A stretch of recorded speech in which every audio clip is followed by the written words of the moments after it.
তদন্তকালে যেটা প্রকাশ পেয়েছে যে শহীদ শরীফ ওসমান হাদি বর্তমান প্রেক্ষাপটের রাজনৈতিক অঙ্গনে অতি পরিচিত ব্যক্তিত্ব ছিলেন। তিনি ইনকলাব মঞ্চের মুখপাত্র হিসেবে ভিন্নধর্মী রাজনৈতিক ধারার সূচনা করেন।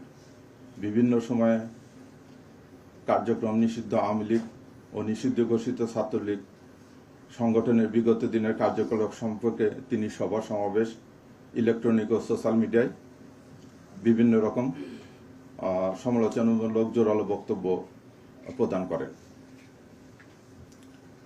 তার এই বক্তব্যে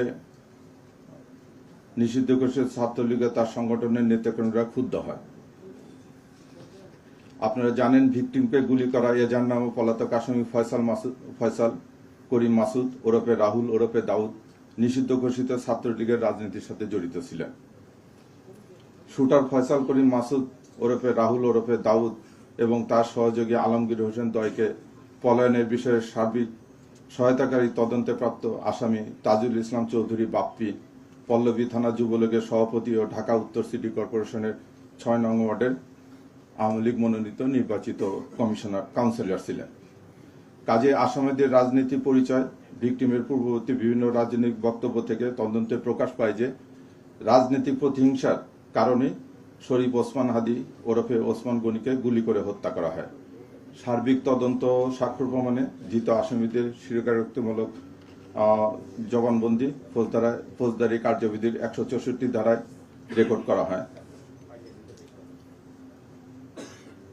বিভিন্ন স্থান থেকে প্রাপ্ত সিসিটিভি ফুটেজ পর্যালোচনা করা হয়। অস্ত্র গুলির ফরেনসিক পরীক্ষার মতামত, মোবাইল ডিভাইস ও অন্যান্য ইলেকট্রনিক ডিভাইসের ফরেনসিক পরীক্ষার রিপোর্ট অনুসারে আসামিদের সম্পৃক্ত তদন্তগুলো প্রমাণিত হয় এজাহার নামীয় পলাতক আসামি ফয়সাল করিম মাসুদ ওরফে রাহুল ওরফে দাউদ এবং তদন্তপ্রাপ্ত আলমগীর, তাজুল ইসলাম চৌধুরী বাপ্পি, ফিলিপ ইসলাম, মুফতি মাহমুদ সহ মোট ১৭ জনের বিরুদ্ধে পেনাল কোডের ১২০-এর বি, ৩০২, ২০১, ১০৯ এবং ৩৪ ধারায় অপরাধ প্রাথমিকভাবে প্রমাণিত হয়ে উল্লেখিত আসামিদের বিরুদ্ধে বর্ণিত ধারায় অভিযোগপত্র আজকে দাখিল করা হয়েছে।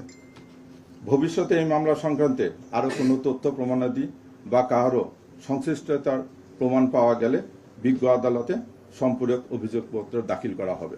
আমরা উনি হয়তো ওনার ক্লিপটা নিতেই পারে। আমরা সেই সমস্ত ভিডিও বার্তা করেছি, মানে পর্যালোচনা করেছি এবং আমরা এগুলো নিয়ে যেটা ফরেনসিক করানো হতো এটা আমরা করছি, প্রাথমিক কার্যকর করেছি। করে যেটা দেখা যাচ্ছে যে এটা উনি বলতে পারে, উনি আসামি, উনি বিভিন্ন কথা বলতে পারে, কিন্তু আমাদের যে তদন্ত এবং তথ্য প্রমাণ যেটা আমরা পেয়েছি এটা আমরা নিশ্চিত হয়ে আমরা এই অভিযোগপত্র দাখিল করতেছি। না, এগুলো এখন ব্যাপার। এটা ধরেন চার্জশিট হয়ে গেছে, এখন উনি অভিযোগ দাখিল হবে। আদালত তাকে অভিযুক্ত করার পর আপনারা জানেন যে চার্জ গঠন হবে। চার্জ গঠন হওয়ার পর এই প্রক্রিয়া যাওয়ার পর তারপরে আমরা নিশ্চিত হওয়ার পর তারপরে হয়তো এই করেসপন্ডেন্সগুলো করবে, এটা রাষ্ট্রীয় অন্য সংস্থা করবে। আবার যদি আমাদেরকে বলে অনুযায়ী তাহলে আমরা ওটা করতে পারি। না, সে দাবি করতে পারে, সে অনেক কিছু দাবি করতে পারে। আমরা যেটুকু ঘটনা পারিপ্রেক্ষিকতা আপনি জানেন যে টোটাল ১৭ জনের বিরুদ্ধে আমরা চার্জশিট দিয়েছি বলতে। এই ১৭ জনকে জিজ্ঞাসাবাদ করে তাদের তথ্য প্রমাণ এটা তদন্ত করে আমরা যেটা পেয়েছি আমরা সেই অবস্থানে আছি। উনি পলাতক, আমাদের নিকট উনি পলাতক। কোথাও না, এটা জানলে তো আমি ধরে নিয়ে আসতে হবে। এটাও আমাদের তথ্য প্রমাণে আসছে যেটুকু সেটুকু আমরা নিয়ে আসছি। ফয়সাল করিম মাসুদ আছে, তারপরে আলমগীর শেখ, তারপরে বাপ্পি, ফিলিপ, আর একটা হচ্ছে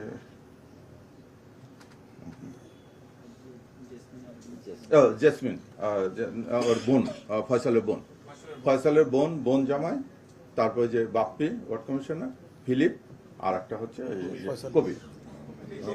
কবির না, ওটা পজিটিভ এসেছে। যে সমস্ত ভিডিও ফুটেজ হয়েছে ওটা যে অরিজিনাল ছবি এটাও পজিটিভ এসেছে। এই রিপোর্টগুলো আমরা হাতে পাওয়ার পরে আমরা চাচ্ছি।